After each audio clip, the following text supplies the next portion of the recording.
Hello, friends, enemies, and everybody in between. Today, I thought it would be really fun to talk about Franz Kafka's Metamorphosis through a disability lens. Why? Because I read it months ago and then I proceeded to write up a huge Google document about it, and I don't know what to do with the thoughts, so I'm just going to share them here and hope that it prompts some really interesting discussion and conversation and all of those things. I basically just said two synonyms there, but we're going to ignore that and move on. I am just going to go forth and share all of my thoughts that I have written in my Google Doc. So I am going to be looking at the notes that I wrote down beside the camera. And yeah, there is no real rhyme or reason to the structure of this. It's literally just Ella read a book and then Ella needed to talk about it. So first of all, I found it really interesting in Metamorphosis that Gregor has such a calm reaction to waking up as a bug. He seems to believe that he just needs to sleep more, that being up this early is making him, quote, dim-witted, and he kind of thinks about how strenuous his work has been, and the way that he works is that he is like traveling on trains day in, day out. You know, it's very strenuous, it's very taxing, all of that sort of stuff, but he is ultimately happy to do it because it helps him provide for his family. And as a result of this hard-working nature that he is almost convinced that it is that is affecting the perception that he has about himself. So he's not really believing that he has really transformed. He's just kind of like, maybe I need to sleep more. Maybe if I have another nap, I'll wake up and like see myself as human again. And like, honestly, kind of reminds me of when I wake up on days that I'm having like a really bad chronic pain flare or I'm experiencing a new symptom. There are so many times, more times than I can count, that I have thought, oh, maybe I'm just feeling this way because I didn't get enough sleep. Maybe I'm feeling this way because I pushed myself too hard yesterday. It goes on. And I really feel like also this opening reads to me like a really strong sort of reflection of the way that capitalism constricts us so much, that one of Gregor's first thoughts is, but how will I get to work? Like, how will I go to work and provide for my family if I'm a bug? There's no real consideration about how being a bug like affects him personally. It's all very much like, what am I going to say to my boss? How is my boss going to react? How am I going to get to work if I am in fact a giant bug? And I just find that so interesting. The next thing that I have in my document here is a quote that reads, is this a quote from me? I mean, it would have to be. I'm the one who wrote this, but it says, what if Gregor were to tell them he was sick? But that would be extremely embarrassing and suspicious, for in all the 5 years he had been in employment, Gregor hadn't once been ill until now. Okay, yes, I wrote that quote, but it is a quote from the book, actually. I was correct for color grading that. We're just going to skip over the fact that I messed that up like that. My thoughts on this quote specifically were that this feels really interesting because my knee-jerk reaction is, why would it be embarrassing to be sick one time in 5 years? But also, this is capitalism. So the expectation that you work and work and work, that you are a functioning cog in the machine of capitalism all the time, regardless of being sick or not, is not a wild idea. Like, that is just how the world is working right now. And my other thoughts were on, you know, like being perceived as a productive member of society or being seen as able to contribute to society, you know, if we are to have any value at all. And this feels like a very strong through line in the story where Gregor has become a bug, and then his first thoughts are literally, how will I be a productive member? Like, he doesn't think this quite so explicitly, but this is the undertone, right? The subtext is, how can he be a productive member of society? How can he provide for his family if he is a giant creature? And like, to be honest, I got no answers. I don't trust that the boss is going to be like, yeah, sure, Gregor, it's completely fine that you're a bug. I love that even. I'm actually into bugs. And then it could have been a gay love story. Just saying. Now I have another quote that reads, his boss would certainly arrive with the doctor, ... remonstrate with Gregor's parents for having a lazy son, and cut all their objections short by referring to the insurance doctor, for whom, of course, there was only one kind of human being, healthy but work-shy. Did somebody say ableism? Did somebody say compulsory able-bodiedness? again, our capitalist, ableist socioculture, like expectations are all centered around how much you can perform and how much labor you can do for society, the world, for the man, right? Also, I just find it to be really interesting phrasing that it says there was only one kind of human being, as if one cannot be unhealthy and also wish to work. It's like as soon as you become so unhealthy or like so unwell or so different that you cannot work, or work is limited because of like prejudice and bigotry, you are now not a human being. Like you just are fully oh my god, what is that word that I'm looking for? Demoted. That's what I meant. I am having brain fog so bad, but this is really fun to talk about. And this story shows that it's not just the doctor's opinion of humanity, because in bug form, Gregor actually lacks a lot of agency and freedom and is treated poorly by his family. So I'm not somebody who completely and wholly loves the social model of disability, but I do find it to be a pretty good model of disability through which to look at this story, because Gregor has the desire to work. He has the will to do that. He comes out of his bedroom and tries to be normal, despite the fact that he is a bug now and is very, not normal anymore. And the ways that he is limited is by other people's fear and prejudice and misunderstanding and lack of curiosity about his condition, right? The thing that is disabling him the most is perhaps not the fact that he is a bug, but the people and the infrastructure and the systems around him. Also, he says, quote, "And anyway, in the present situation, would he be all that wrong? In fact, apart from feeling quite unnecessarily sleepy after such a long lie-in, Gregor felt perfectly well, and he was even particularly hungry," end quote. And this to me speaks to the reality of like being a disabled person who would technically be able to work and be able to work quite well if only the world around them were more accepting and accommodating. He feels, quote, perfectly well, right? And I think this makes his death in the end all the more heartbreaking and sad, because it's just so needless and is due entirely to other people's inability to, and also unwillingness, right, to accommodate him and recognize his personhood, which is like a very clear thing to me in the text. I know that we are getting this story mostly sort of like through his perspective, but I just feel like if a bug were hiding under furniture and like trying not to scare me and was also respecting my space and all of that sort of stuff, and also if that bug were related to me, like was a sibling, I would probably be a little inclined to try and communicate with them and see where they're at, but like nothing at all like in that realm sort of happens. As soon as Gregor becomes a bug, he is seen as not being a human and not really being a person anymore, and I find that really sad. I hate that so much for him. I just, yeah, again, social model of disability, or Elizabeth Barnes's minority body theory, right?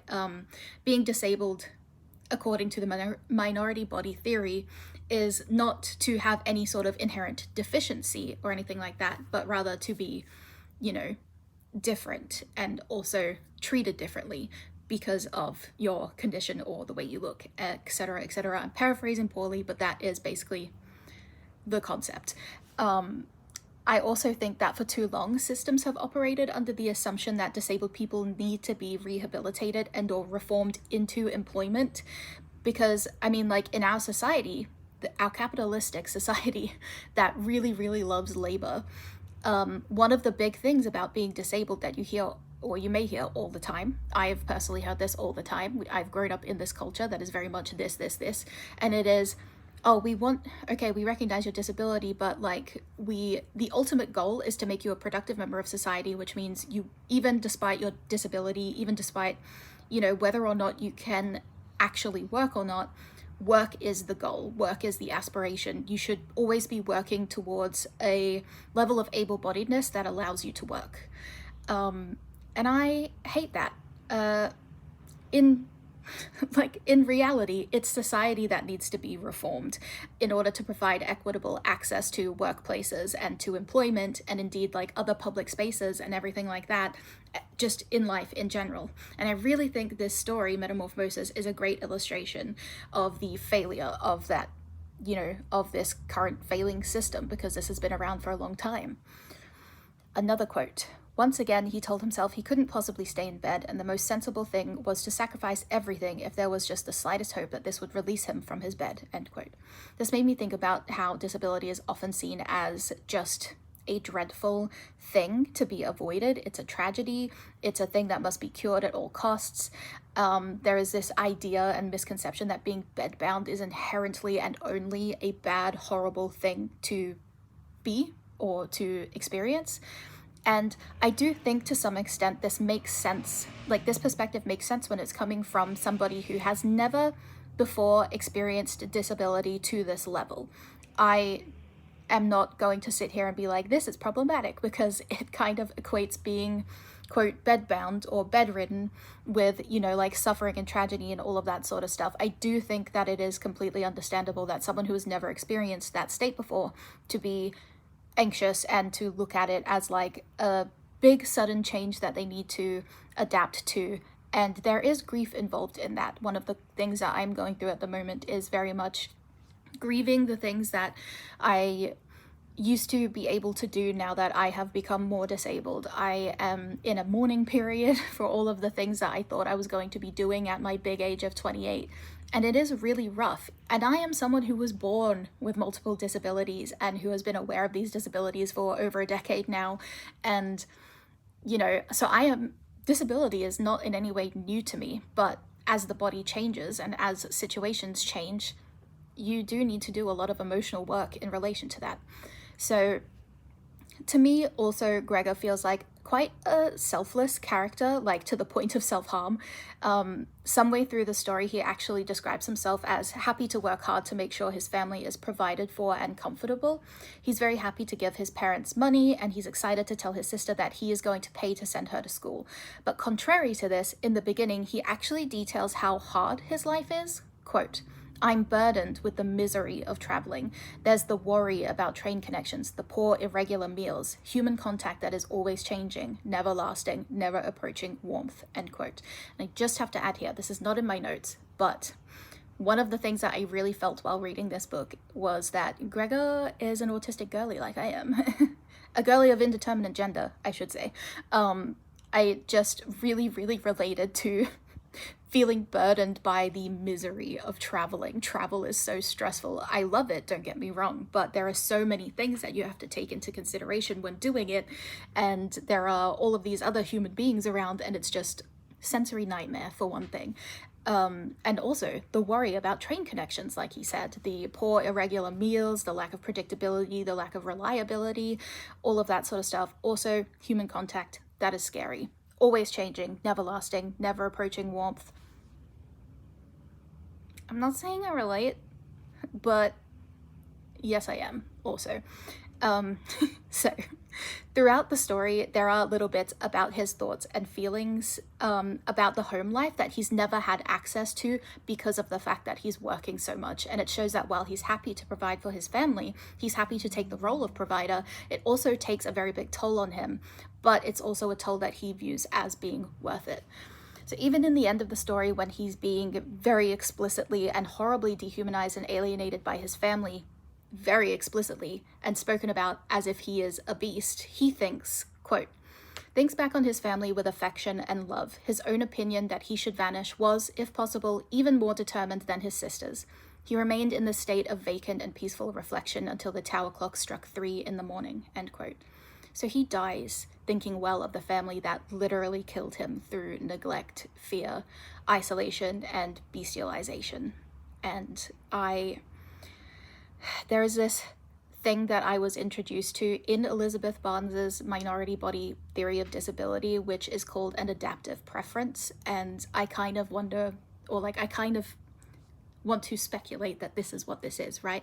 When you are trapped in an environment that is convincing you that you are not a person, that you are a burden, that everybody else would be better off if you were no longer there for them to take care of or have to put up with, you may start to believe it. It's not wild, it's a thing. We're moving on from that. But I just am so heartbroken for Gregor Samsa because I'm like, no, if you were in my house, if you were my brother, you would have been the happiest roach around. So all I'm saying is maybe I need to write more Metamorphosis fanfiction where he gets a happy ending. Moving on. When he is functionally disabled and can no longer provide for his family, Gregor is seen as a kind of dreadful presence. He's seen as something that needs to be hidden away and also as a burden. He's very much dehumanized. His father literally beats him and throws apples at him so hard that one actually becomes lodged inside his roach body and it starts to rot. Arguably, this is also the thing that contributes to his death, right? Because I can't imagine having a piece of rotting fruit stuck inside of you is a good and healthy thing. Quote, Gregor's wound was serious and gave him pain for over a month. The apple remained, since no one dared remove it, as a visible memorial in his flesh. But it seemed to have reminded even his father that, despite his present sad and repulsive form, Gregor was a member of the family who was not to be treated as an enemy. Instead, family duty towards him commanded that they should swallow their disgust and put up with him in patience, just put up with him, end quote. Ow, my heart. Also, I'm just rambling now, but I'm just so annoyed because it is very much like, oh, family related to disabled person sees disabled person as burden, but kind of like swallows all of the resentment and the fear and disgust, and they put up with them because that's what you have to do. You have a responsibility. And I just feel like Gregor deserves so much more because he is a person first and foremost, but also I can't deny my mind does kind of go in the direction of, after all he's done for you guys, you can't even, what are you doing? Like, is there really no love left? I just, ugh, my heart. Also, my next point is, or my next thought, my next note is his attempts to make his sister more comfortable with his appearance, hiding under a blanket and scuttling under the couch to hide so she doesn't have to see him, as well as hiding under the blanket when his mother enters his room. I feel like this mirrors the way people with visible disabilities and bodily differences are made to feel, like they are grotesque and need to hide. I've even seen some people tell amputees, burn survivors, and scarred people that they need to put content warnings and trigger warnings on everything that they appear in because people find disability and bodily differences to be triggering, which is gross to me. Our existence is not a trigger warning. It's not a trigger. Like, I don't know how to say this in a way that doesn't feel scary to me, but I feel like that is wrong. I feel like that's horrible, and disabled people should not be asked to do that. That should not be an expectation. As a disabled person, there is also always an underlying feeling for me of being compelled to hide or camouflage or soften the manifestations or the symptoms of my disabilities in order to fit in with non-disabled people. And I'm someone who, like, if you saw me standing up in public or like sitting down even, you would not assume that I am disabled. But there are so many ways that my disabilities inform how I act, how I talk, what I think, all of those sorts of things, how I move, that, you know, every day when I'm in any kind of social situation, there is always some sort of like mental math going on of like, is this person safe to unmask my autism around? Is this going to be okay? You know, I need to not talk about my pain or my symptoms too much because it might gross them out. Like, there are all of these considerations. And I just really feel for Gregor because it seems like from the very beginning of the story to the end, one of his central characteristics and traits is just this deep-seated like compassion and consideration for the people around him, and none of that feels reciprocated. Quote, and even though it seemed his wound had made Gregor lose his mobility forever, and though for the present, like some disabled veteran, he needed long minutes to cross his room, ... end quote. It's really interesting that Kafka chooses the word veteran as an analogy here, I think, because it conjures images of war and battle and extreme violence. And there is an assumption that many people have about disability, and that is that disability is earned or caused through big events like war or tragic accidents, right? Rather than being something that somebody can be born with or develop over time. Further to this, given the way his father decided to, quote, bombard him with apples, one of which, quote, literally penetrated Gregor's back, not unlike a bullet. Okay, like the war and the battle imagery analogy feels very, it's juicy, it's good. It's also an act of paternal violence that leads to his mother begging the father to, quote, spare Gregor's life. And while I'm like, yay, good good job, you know, like encouraging your husband not to kill your literal son. I am also like, this is not good enough. That's like, I feel like that's not even bare minimum. They kind of like limbo danced under the bar, right? Because Gregor is isolated in his bedroom and no one treats the wound that is very obvious. The apple is allowed to stay there and rot, and it's just like, it just makes me so sad, and it makes me kind of dislike the family a lot. Not kind of, just a lot, point blank. Cancelled. We are cancelling Gregor Samsa's family. Sorry about it. Not sorry. I have another quote here. Crawling aloft on the ceiling was out of the question. He drew some recompense for this deterioration in his condition, one he considered was entirely adequate. Towards evening, the door to the living room, which he grew used to watching keenly for as much as 2 hours beforehand, was always opened, so that, lying in the darkness of his room, invisible from the living room, he might see the whole family at the lamplit table and hear what they had to say, with their general permission, as it were, a very different arrangement from before. Oh my god, they're so nice, because they leave the doors open and let him listen.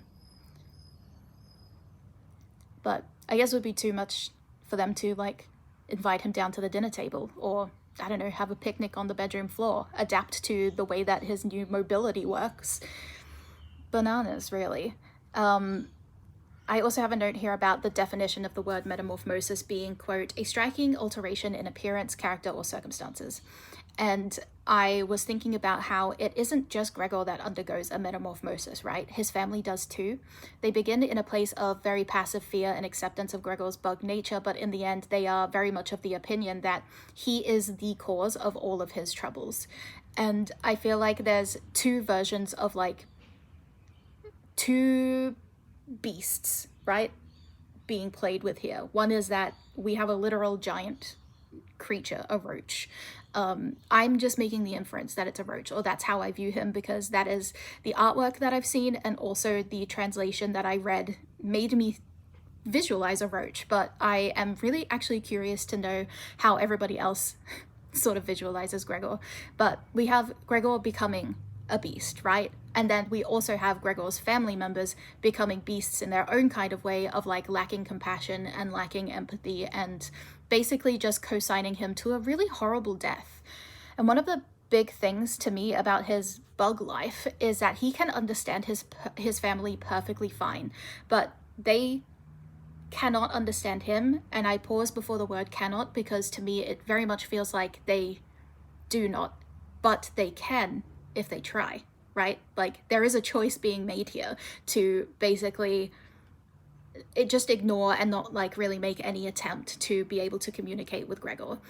So they don't understand him, nor do they believe that he can understand them.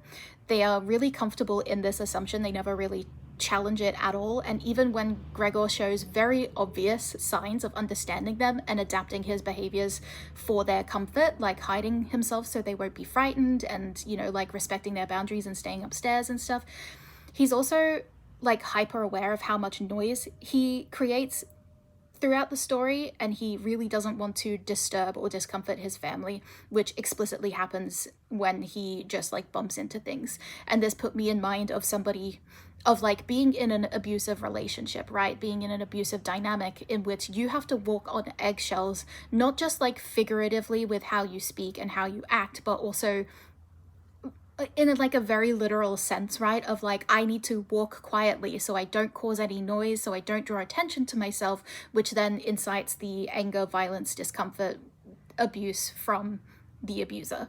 And I really hate this for Gregor. I'm like, as if it wasn't bad enough that you became a bug and don't know why. You are just completely alone in this situation and not even seen as a person anymore, and I hate that. But through everything, his kindness and his compassion perseveres. And this just really spoke to me as someone who has multiple disabilities and constantly feels pressure to, in different ways and to differing extents depending on the situation and the people I'm around. I feel constantly pressured to accommodate the non-disabled people around me, and to sort of like position their comfort above my own, and to go to extra lengths to be understood and sociable and liked, because this is often the unspoken expectation. When you are someone who is like disabled and marginalized, there is very little pressure for non-disabled people to meet you halfway, it's all very much like, no, you need to work harder, you just need to push through it, you need to be as normal as possible, which I resist. I do not want to do that. I will not be doing that, thank you. Quote, Gregor pulled his head back from the door and raised it towards his father. He had really never imagined his father as he was standing there now, though recently, absorbed in his new skill of crawling around, he had no longer been concerned about what was going on in the rest of the apartment, as he once had been, and he should really have been prepared to encounter changed conditions. Nevertheless, was this still his father? The same man who lay buried deep in his bed when Gregor had set off on a business trip in earlier times, who had greeted him from his armchair still wearing his dressing gown on the evenings when he returned, who wasn't really capable of getting to his feet but had only raised his arms to signal he was glad to see him. The same man when they had taken a rare stroll together on a few Sundays in the year on high holidays. Father between Gregor and mother, already slow enough themselves, who always walked a bit more slowly still, wrapped in his old overcoat, working his way forward, all the time cautiously planting his crutch, and who, when he wanted to say something, almost always stopped still and gathered his entourage around him. But now he stood firm and erect, dressed in a tight blue uniform with gold buttons, of the sort worn by the servants of the bank. His powerful double chin unrolled above the stiff high collar of his coat. His black eyes looked out clear and sharp from beneath his bushy eyebrows. His white hair, once disheveled, was combed down in a shining, meticulously straight parting. End quote. This made me wonder if, and I feel bad for this, but because it describes Gregor's father as being unable to stand up and being very stiff and slow in his movements before, while Gregor was the one providing for the family, now that he is providing for the family instead of Gregor and he, is well put together and stuff, it made me ask two questions.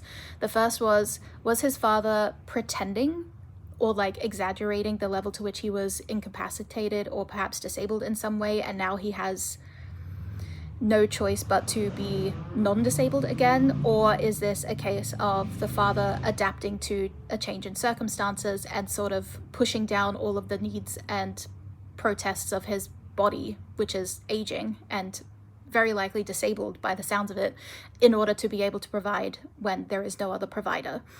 I think this could also be a representation of something called lateral ableism, which is ableism from one disabled person to another disabled person, wherein the father is seemingly, quote, overcoming his disability that was present earlier in order to provide for his family while being judgmental of Gregor for his failure to do the same. Gregor's room. Let's talk about Gregor's room. His room is no longer his room. He no longer has the right of privacy or really ownership of his own space, nor any sort of safety inside of it. The family begins to put, quote, things they couldn't accommodate anywhere else into his room, end quote, including the, quote, ash can and the rubbish bin from the kitchen. So they are using his room as very much like an open space dumping ground. He is no longer considered a person enough to have his own space and his own furniture and, basically consent to people coming in and out. He just doesn't have that anymore. His room becomes a dumping ground, one in which Gregor effectively belongs in the eyes of his family, for he too is essentially a thing that is, quote, admittedly not saleable, meaning not very valuable or likely to sell, but which the family, quote, still didn't want to throw away. Further, the way that these objects are put into the room is in a very uncaring way, heedless of Gregor's safety and of his comfort. The charwoman throws things inside, opens the door and just throws things in such a way that Gregor usually only sees her hand and the object she's throwing, and worse still, these items create an environment that Gregor has accessibility issues with. He cannot navigate this space when there is just stuff everywhere. Quote, Gregor wriggled through the lumber and shifted it around, at first forced to do so because otherwise there was no room for him to crawl, end quote. And this feels very reminiscent of or reflective of some of the ways that people with disabilities are stripped of dignity and stripped of privacy and space and, are forced to navigate environments that are dangerous to them and also inaccessible. This being forced to crawl, right, it feels very undignified and horrible. So he is crawling through the lumber and moving things around, and the things that are in his room are being moved. And this is affecting his physical and mental health in negative ways, leaving him, quote, motionless for hours, sad and tired to death. This roach man, is in a horrible abusive situation, and I hate it. But the ending of the story made me think about MAID, which is medical assistance in dying. Even though they do not kill Gregor in a sort of euthanasia way, his death is actually one born of severe neglect and starvation. I think there are a few foundations at play that mirror the discussions and beliefs and processes that around MAID and disability.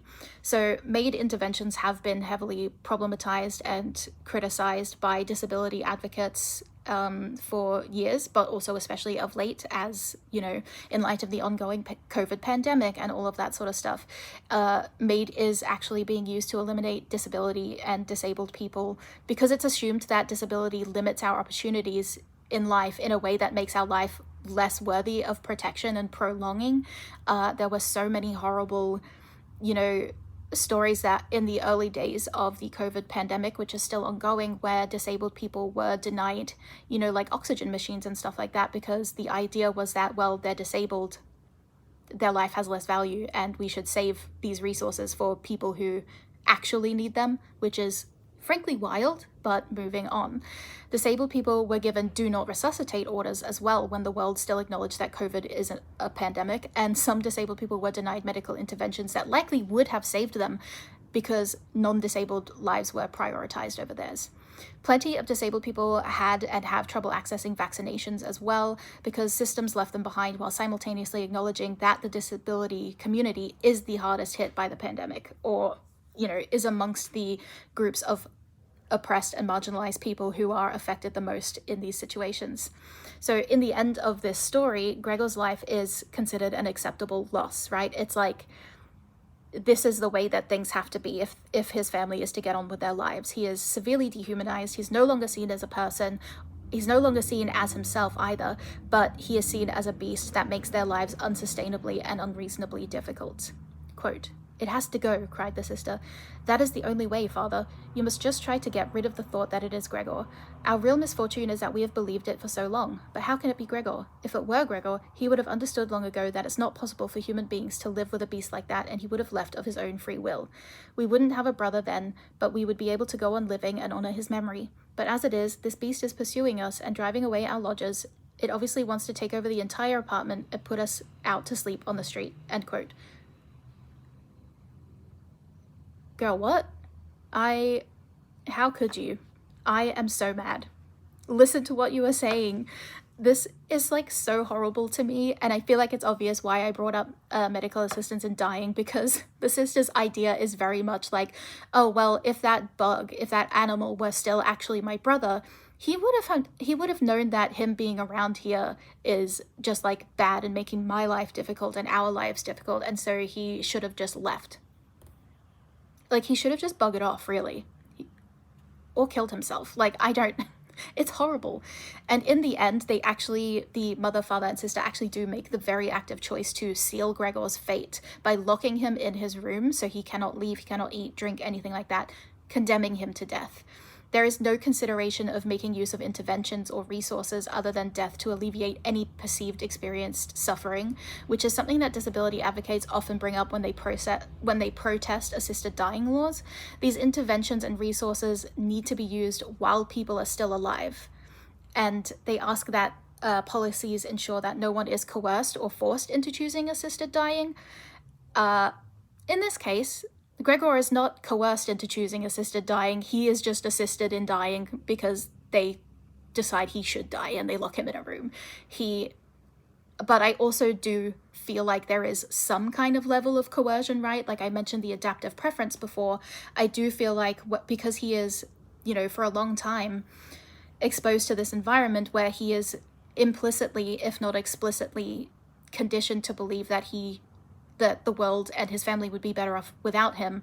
He is very, very accepting of his death. He doesn't do anything to try and escape. He doesn't do anything to tell them that he's still here. He kind of is forced, locked away, given no alternative, and he basically rolls over and takes it. Now, I apparently left a note for myself that says something about internalized ableism. It's hard to see yourself as anything but what 100% of the world around you is telling you that you are. So I think Metamorphosis is really interesting for so many reasons, but also because it doesn't seem to do much to problematize or critique the ableism that is present within the story, or the ableism that is enacted upon Gregor, and that he even enacts himself, except that it tells us he feels fine in the beginning and that the story ultimately ends in his death alone in his room. And for me, that death alone in his room does say something. So to me, the story is deeply affecting. It's obviously like really sad and horrible, and I hate it. It's a nightmare scenario that I, and I'm sure many other disabled people, have, you know, like lived or experienced or feared in different ways to differing extents throughout their lives.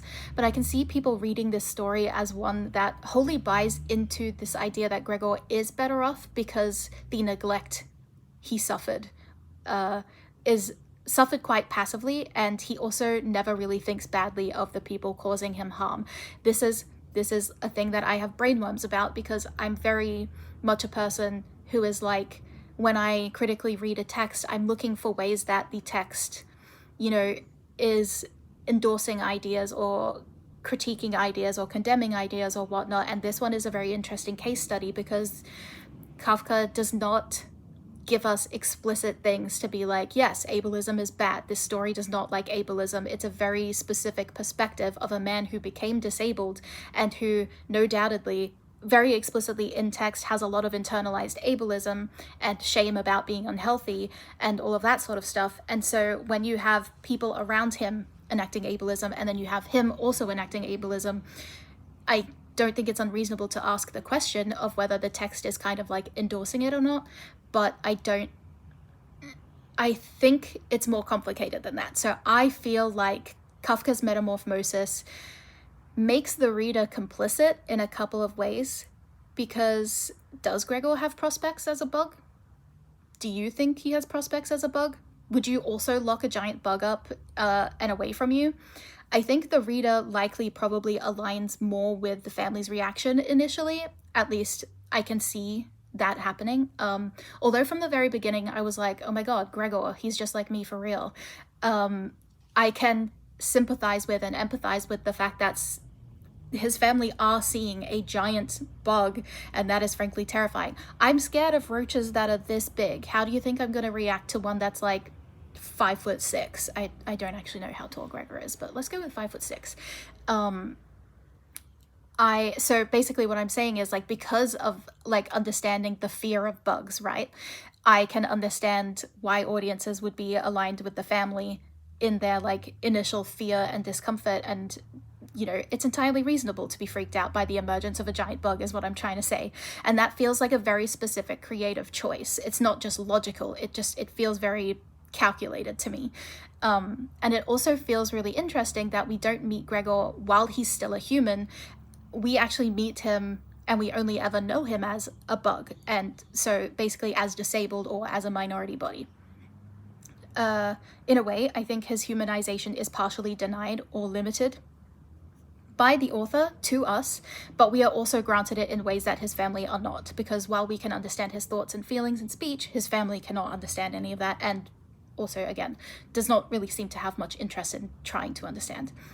I also think that this lets us know that his family is wrong in their perceptions of Gregor, because we know, as the reader who have access to his thoughts, right, and his mind, we know that he can understand him, even when they assert that he can't, which makes their mistreatment of him feel more neglectful, because as a reader, I was thinking, if only they would pay attention and try to understand and try to accommodate him, they would know that he's still himself. And so I think in this way, I think Kafka manages to be both critical of, you know, the mistreatment and the ableism and such, and is not endorsing any of it, while also making us sort of like complicit in a way, and asking the reader to, you know, occupy a position of empathy with Gregor that his family never does.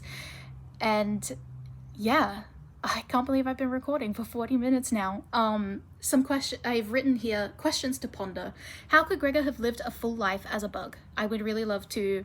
I'm going to continue pondering these, but I'm also asking these because I do think they are really interesting discussion topics. So how could Gregor have lived a full life as a bug? What are some of the ways he could have done that? How could his family have tried to communicate with him? How could Gregor have continued to help provide and care for his family, if that is something that he indeed really wants to do? How could his family have better provided and cared for him? How could Gregor have had more agency in the story? I am really interested to know what everybody else thinks, because I am nothing if not a thought haver, and they sustain me. I need these. They recharge my battery. They make my evil orb glow. What can I say? Just wizard things. So I think those are all of my thoughts on Franz Kafka's Metamorphosis. I love this book. I think I actually listened to the audiobook twice, and I did the same with Jekyll and Hyde, which is also a story that I would love to make a video discussing.